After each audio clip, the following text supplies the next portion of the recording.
This is Democracy Now!, democracynow.org, the War and Peace Report. I'm Amy Goodman as we bring you part two of our conversation with Rebecca Solnit, the writer, historian, the activist, author of more than 20 books, including most recently, The Mother of All Questions. Let's start there. We ended part one of our conversation with the mother of all questions, but if you can talk again about what that means to you. Yeah, the mother of all questions was, sort of a joke title for those questions that that are really not questions. They're statements that, why don't you have children is saying you should have children. I'm going to harass you for not having children. It happened to me in an interview that was supposed to be about a political book of mine. The guy spent the first 15 minutes just sort of hounding me about my reproductive choices and couldn't find any of the answers adequate. And I know a lot of younger friends of mine are being harassed about those questions.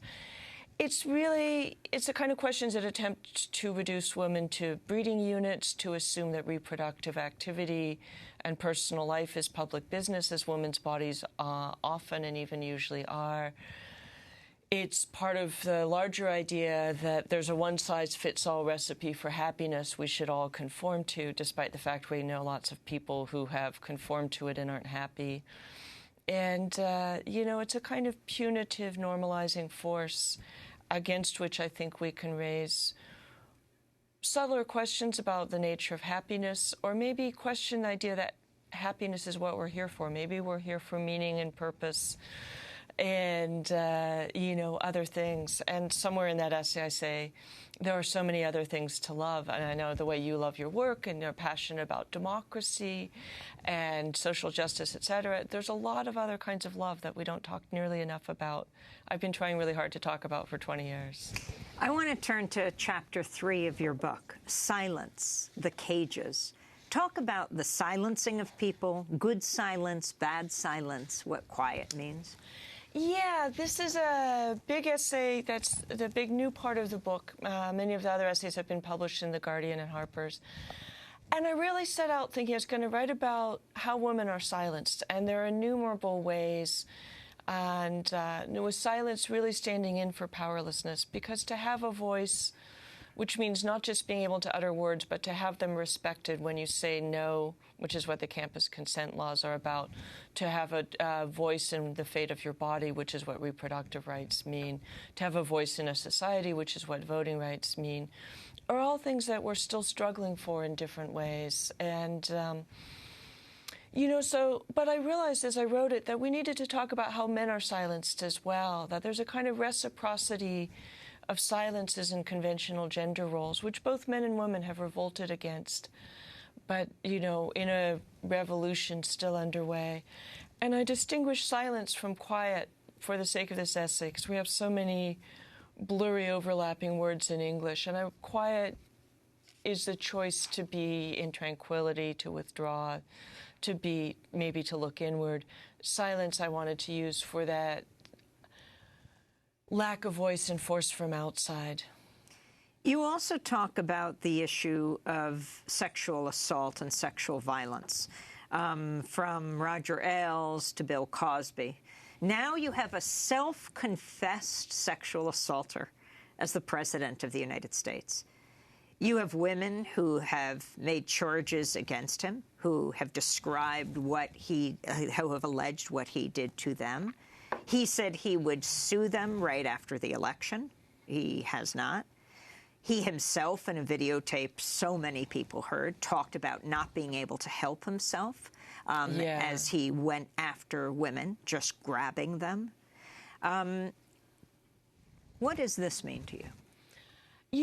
It's appalling that didn't stop him, that people were willing to vote for him anyway, that people were willing to disbelieve these women or give their voice no weight when they talked about somebody who was committing felonious sexual assaults. And but more broadly, we are in this interesting moment where Cosby got away with it for half a century. Roger Ailes got away with it for decades. We've seen a lot of people who got away with these things for a long time, not getting away with them now. I believe passionately that the assaults on women, from domestic violence to street harassment and stranger assault to campus rape and the other kinds of sexual violence we live in, is an epidemic. It's a war. It's a crisis. And I've tried for decades now, it feels like, to try and get people to see how profoundly it limits women's ability to participate fully, to be free, to be equal. And, you know, it's a crisis that's gone on so long that it's just become the norm, and maybe we should just call it patriarchy. But things are changing, and the woman who finally spoke out against Roger Ailes was heard, and a lot of other women came forward to support her, which is how it's often happened with Cosby, with many cases of real solidarity and support between women to testify, to reinforce each other's voices, because women's voices are so often discredited as part of that silencing. So I think we're in a transformative time. I also think we're in the midst of a huge backlash. I think it could go either way. When I speak hopefully, it's never like this, it's not optimism, this will happen, we can all kick back. There's room here for us if we fight with all our might to change things for the better. And feminism has changed things so profoundly in our lifetimes that I'm still hopeful about it, despite having the pussy grabber in chief in the White House, despite the sort of new alt-right misogyny and this administration.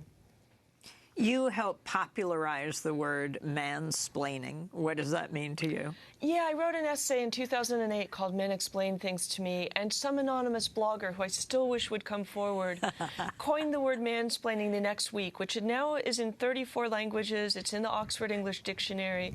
It's a normal part of the vocabulary. It's about that circumstance, which happened to me this week, in which a man assumes he knows and a woman doesn't, and when in fact the reverse is true. And I met a woman last night who's a financial expert who has a young man in her department explaining to her something that he doesn't fully understand, and she's the departmental chair expert on.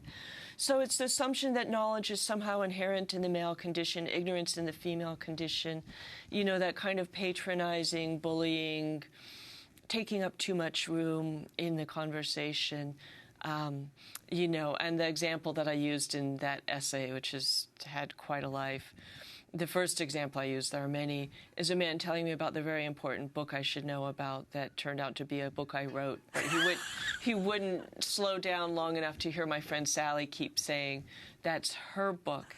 That's her book. So a man told me I should read this book that... that you'd written. That I'd written, yes. That's mansplaining at its finest. Did you understand your book better once he explained it to you? No. How about readings? A section from The Mother of All Questions. Again, we're speaking to Rebecca Solnit, writer, historian, activist. She's author of 20 books, this her latest. I'm going to read the last couple paragraphs from The Short History of Silence. There is always something unsaid and yet to be said, always someone struggling to find the words and the will to tell her story. Every day, each of us invents the world, and the self who meets that world opens up or closes down space for others within that. Silence is forever being broken, and then like waves lapping over the footprints, the sand castles and washed-up shells and seaweed, silence rises again. We make ourselves in part out of our stories about ourselves and our world, separately and together. The great feminist experiment of remaking the world by remaking our ideas of gender and challenging who has the right to break the silence has been wildly successful and remains extremely incomplete. Undoing the social frameworks of millennia is not the work of a generation or a few decades, but a process of creation and destruction that is epic in scope and often embattled in execution. It is work that involves the smallest everyday gestures and exchanges and the changing of laws, beliefs, politics, and culture at the national and international scale. The task of calling things by their true names, of telling the truth to the best of our abilities, of knowing how we got here, of listening particularly to those who've been silenced in the past, of seeing how the myriad stories fit together and break apart, of using any privilege we may have been handed to undo privilege or expand its scope is each of our tasks. It's how we make the world. Rebecca Solnit, reading from her book, The Mother of All Questions. In this era of Trump, talk about what's gone on for you in your community, inside yourself, once he was elected, and once you see what has transpired since in this period, which is far less than his first 100 days. One of the things I talk about in the book is it's a misnomer that a reaction to danger is fight or flight. That was based on studying male rodents and male human beings. There's a third sort of gather and tend and befriend, they call it. And that's what I saw immediately after the election. People reached out to say, how are you? I'm here with you. We're in this together. There's been this massive wave of sort of solidarity. And people, I think, not being nitpicky about small differences, because across huge differences, you know, your Catholic friends, your Muslim friends, your secular friends, your anarchist friends, your Marxist friends, are all opposed to this administration in many cases. And so there's been this extraordinary expression and action of solidarity, people standing up for each other. That's been beautiful. It has been incredibly exciting. I'm not nostalgic for who we would have been under a Hillary Clinton presidency, which is who we were under a Barack Obama presidency, namely insufficiently engaged and deeply divided within ourselves on the left and, and in the mainstream. So I see tremendous possibility, but I also see this can fizzle out. I wrote a book about disasters, A Paradise Built in Hell, about the extraordinary way people come together after disasters. We're not social Darwinist barbarians. We're not nature red in tooth and claw. We're beautifully, anarchistically, resourceful, communitarian, full of mutual aid in the moments after disaster. And this confirms that the Trump administration is a huge disaster, like a war, like an earthquake, like a hurricane, that people have come together from. But do they understand their own power? Can they exercise it, build on it, make something permanent out of it, hang on to it, do the slow, painstaking work of rebuilding a society? Because I think we need to do nothing less than that. And recognizing, as the radical right has, that you need to work on local elections and school boards. You need to address, how districts are drawn up. You need to address who gets to vote in our elections. Can we do that long, slow work of rebuilding? I think it's possible, as it never has been before, to really shift radically the level of participation, the set of ideals, the nature of the parties, and do something extraordinary, but only if people believe it's possible, if they can stick together to some extent, which doesn't mean smoothing over racism or sexism or, or limiting what we do in those ways, but means understanding what we have in common and articulating in a way that's energized and inspiring, claiming that power and really doing what's possible with it.